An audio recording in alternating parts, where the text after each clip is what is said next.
बिस्मिल्लाहिर्रहमानिर्रहीम नहमदुहु व नुसल्ली अला मुहम्मद रसूलुल्लाहि करीम। ये प्रॉब्लम डिफरेंशियल इक्वेशन से रिलेटेड है।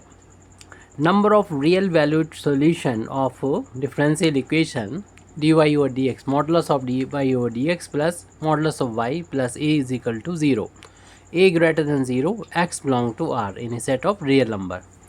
Also if A less than zero X belong to R, यानी जब हमें ए की वैल्यू निगेटिव है तब भी ये बताना है number of real value solution क्या होंगे और पॉजिटिव के लिए बताना है। तो पहले पॉजिटिव के लिए हम देखते हैं कि ये डिफरेंशियल इक्वेशन के कितने सोल्यूशन हो सकते हैं।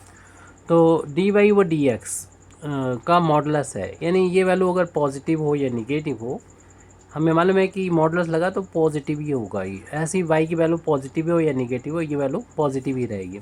और ए की वैल्यू बता दी गई है पहले वाले केस में, if A greater than zero, उसके लिए हम यहाँ पर देख रहे हैं ए ग्रेटर देन ज़ीरो के लिए, यानी ए की पॉजिटिव वैल्यू के लिए।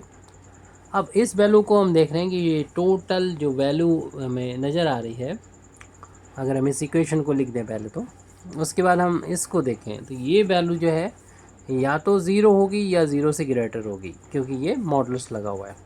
इसी तरीके से सेम लॉजिक यहाँ पर भी होगा, और ये की वैल्यू क्योंकि ग्रेटर देन ज़ीरो है, ये ज़ीरो से बड़ी होगी। अगर ये ज़ीरो ज़ीरो होती हैं और ये ज़ीरो से बड़ी होती है और तीनों को हम जब ऐड करेंगे तो क्लियर सी बात है ये जो वैल्यू आएगी वो ज़ीरो के लेफ्ट हैंड साइड में वैल्यू जो है वो ज़ीरो के इक्वल नहीं आएगी, लेकिन राइट हैंड साइड में वैल्यू ज़ीरो के इक्वल आएगी। इस तरीके से हम कह सकते हैं कि इस डिफरेंशियल इक्वेशन का कोई भी सॉल्यूशन नहीं होगा उस केस में जबकि ए की वैल्यू पॉजिटिव है। अब हम जाते हैं ए की वैल्यू जब निगेटिव हो, उस केस के लिए देखते हैं। If A less than zero, उसमें क्या होगा। उस केस में हम देखेंगे कि इसके दो तरीके से हम दे सकते हैं। पहले तो हम जो इसका सॉल्यूशन आएगा डिफरेंशियल इक्वेशन का वो वाई एक्स होगा, और उसको हम मान लेते हैं कि वो एक कांस्टेंट सॉल्यूशन है for every X belong to R के लिए। ये एक कांस्टेंट सॉल्यूशन हम मान लेते हैं इसका है। अगर कांस्टेंट सॉल्यूशन होगा तो इस ये वाला सॉल्यूशन कोई भी कांस्टेंट होगा तो इस अपने डिफरेंशियल इक्वेशन को सेटिस्फाई करना चाहिए। यानी इसका अगर हम डेरिवेटिव फाइंड करें, यानी डी वाई व डी एक्स की वैल्यू फाइंड करें, जिसे बाई डेस से डिनोट किया जाएगा, जो एक्स का ही फंक्शन होगा, इसकी वैल्यू तो ज़ीरो के इक्वल आ जाएगी। कांस्टेंट का डिफरेंशिएशन ज़ीरो होता है। अब अपने इस इक्वेशन जो डिफरेंशियल इक्वेशन है इसमें ये वैल्यू रखें, क्योंकि अगर सोल्यूशन है तो इक्वेशन को सेटिस्फाई करेगी। इक्वेशन क्या था हम उसको दोबारा से लिख लेते हैं। ये हमारा डिफरेंशियल इक्वेशन था और ये वैल्यू जो डेरिवेटिव है जिसको हमने वाई डैश से डिनोट किया है, और ये वैल्यू तो ज़ीरो के बराबर आ चुकी है।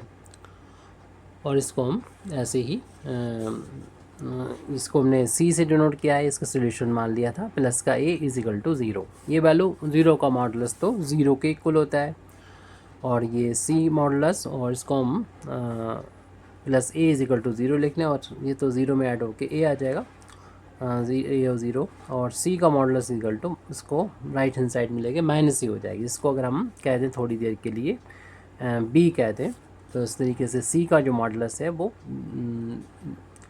बी के इक्वल आ गया। अगर हम सी की वैल्यू फाइंड करना चाहें तो मॉडुलस हटाएंगे, इधर प्लस माइनस बी हो जाएगा, और बी की वैल्यू कितनी है, माइनस ए के इक्वल है। इस तरीके सी की वैल्यू जो होगी प्लस माइनस ए की, बी की वैल्यू माइनस ए पुट कर देंगे।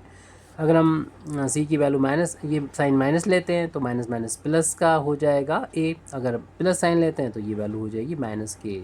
यानी सी की इस तरीके से दो वैल्यू आएंगी। और सी है क्या, सी तो हमने अपना इस डिफरेंशियल इक्वेशन का सोल्यूशन माना था, तो सी था, और सी की वैल्यू प्लस माइनस ए आ गई। इस तरीके से हम देख रहे हैं कि Y is equal to plus A, और वाई एक्स जो कि एक्स का फंक्शन है कांस्टेंट, तो उसकी वैल्यू माइनस ए के बराबर आएगी। और ए था क्या, ए हम देख रहे हैं कि हमारा डिफरेंशियल इक्वेशन में जो यहाँ पर लिखा था वो वैल्यू इसका सोल्यूशन आ रही है। अगर ये दोनों को मॉडुलस हैं तो दो सोल्यूशन आ रहे हैं, उस केस में आ रहे हैं जब कि हमने अभी वाई को पहले तो ये केस लिया था ए की वैल्यू लेस देन ज़ीरो है, उसमें भी हमने एक ये केस लिया है। ये हमारा सॉल्यूशन जो है वो कांस्टेंट है। पहले तो ये कांस्टेंट लेके चले। अब हम यहाँ पर लेते हैं कि y माना कि वो कांस्टेंट नहीं है, मतलब जो सॉल्यूशन है वो कांस्टेंट नहीं है।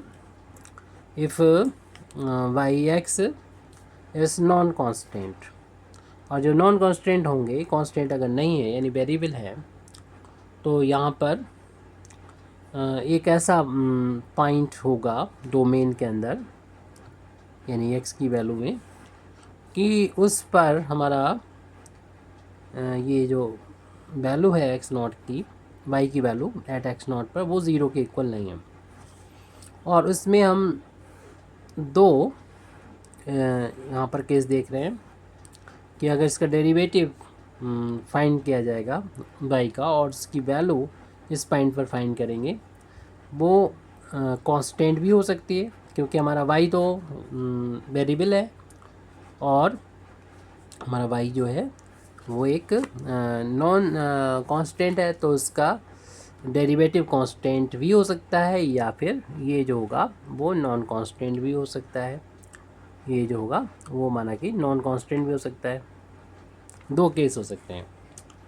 और माना कि ये नॉन कांस्टेंट है तो हम लोग जानते हैं इसको डिफरेंशियल इक्वेशन के लेफ्ट हैंड साइड में पुट करें तो वाई डैश की वैल्यू का मॉडुलस और फिर वाई की जो वैल्यू है इसका मॉडुलस और जो ए है मॉडुलस और उसके बाद प्लस ए था, तो ये वैल्यू जो होगी वो एक नॉन कांस्टेंट वैल्यू हो जाएगी क्योंकि ये तो कांस्टेंट है, लेकिन ये वैल्यू जो है वो हमें देख के चल रहे हैं कि नॉन कांस्टेंट है क्योंकि ये वैल्यू कांस्टेंट वाला केस तो हमारा ऊपर हो चुका है, इससे दो सॉल्यूशन मिल गए थे।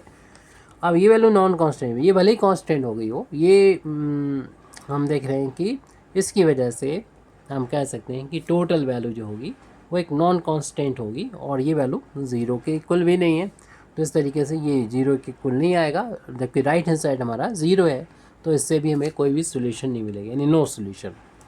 और अगर ये डेरिवेटिव नॉन कांस्टेंट है तो हम इसी डिफरेंशियल इक्वेशन जो हमारा है उसमें पुट करेंगे डेरिवेटिव की वैल्यू और खुद y की वैल्यू जो कि कांस्टेंट नहीं है, और साथ ही साथ हम देख रहे हैं कि उसका लेफ्ट हैंड साइड में ना तो ये कांस्टेंट है ना ये कांस्टेंट है, तो पूरा ये वेरिएबल हो गया और ये ज़ीरो के बराबर नहीं है, तो पूरी वैल्यू भी ज़ीरो के बराबर नहीं होगी और यानी राइट हैंड साइड तो ज़ीरो यानी सेटिस्फाई नहीं करेगी कोई वैसी वैल्यू जो सेटिस्फाई कर जाए इक्वेशन। तो इस डिफरेंशियल इक्वेशन का सोल्यूशन इस केस में भी नहीं होगा कि ये जो होगा हमारा y नॉन कांस्टेंट हो और उसका डेरिवेटिव भी नॉन कांस्टेंट हो, इसमें भी सोल्यूशन नहीं है।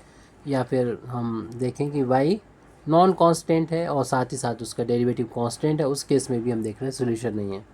तो सोल्यूशन और ये कब था, ये केस हम लोगों ने तब लिया था जबकि a की वैल्यू छोटी है ज़ीरो से यानी निगेटिव वैल्यू के लिए। तो निगेटिव वैल्यू के लिए सिर्फ एक ही केस में सोल्यूशन हो सकता है कि हमारा जो सोल्यूशन होगा वो कांस्टेंट जब होगा, और जब कांस्टेंट होगा तो हम देख रहे हैं कि नंबर ऑफ़ सोल्यूशन हमें 2 मिल रहे हैं क्योंकि और तो मिल नहीं रहे, यानी a की वैल्यू जब ग्रेटर देन ज़ीरो थी शुरुआत में तो देख रहे कोई भी सोल्यूशन नहीं है, यानी हम कहें नंबर ऑफ़ सोल्यूशन ज़ीरो है।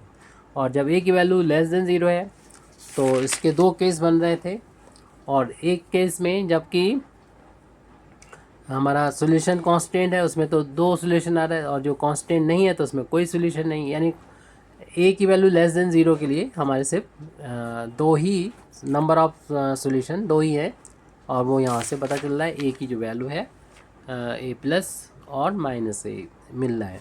यानी एग्जांपल के तौर पर अगर हम आपको इस तरीके से सिंपलीफाई करें, यानी अपना जो डिफरेंशियल इक्वेशन है उसमें a की वैल्यू का ज़ीरो रखें तो dy/dx ये सिंपल फार्म में आ जाएगा।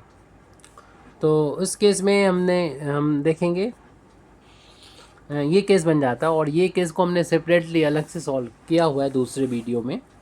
अब हम अगर a की वैल्यू प्लस का 1 ले लेते हैं, यानी ये less than zero greater than zero sorry positive value है, तो अभी हम लोगों ने देखा था शुरुआत में कि पॉजिटिव के लिए हमारे एक डिफरेंशियल इक्वेशन में 1 रख दिया हमने, तो ये पॉजिटिव के लिए आया था नो सोल्यूशन, यानी जो a की वैल्यू पॉजिटिव है चाहे 1 हो या 2 हो तो उसके लिए किसी के लिए भी ये सोल्यूशन नहीं होगा। और ऐसे ही यहाँ पर एक पर्टिकुलर केस यहाँ पर हम देख रहे हैं कि अगर हमने ए की जगह पर -1 रख दिया यानी निगेटिव वैल्यू है, तो इसके ओनली नंबर ऑफ सोल्यूशन 2 होंगे, 2 सोल्यूशन होंगे, और वो सोल्यूशन भी इस वैल्यू से रिलेटेड होते हैं, यानी एक सोल्यूशन तो हमारा प्लस का 1 हो जाएगा, दूसरा सोल्यूशन जो होगा वो -1 हो जाएगा। तो ये निगेटिव वैल्यू के लिए इस डिफरेंशियल इक्वेशन के सोल्यूशन है। Thank you very much indeed for listening me. Wa akhiru da'wana alhamdulillahi rabbil alamin.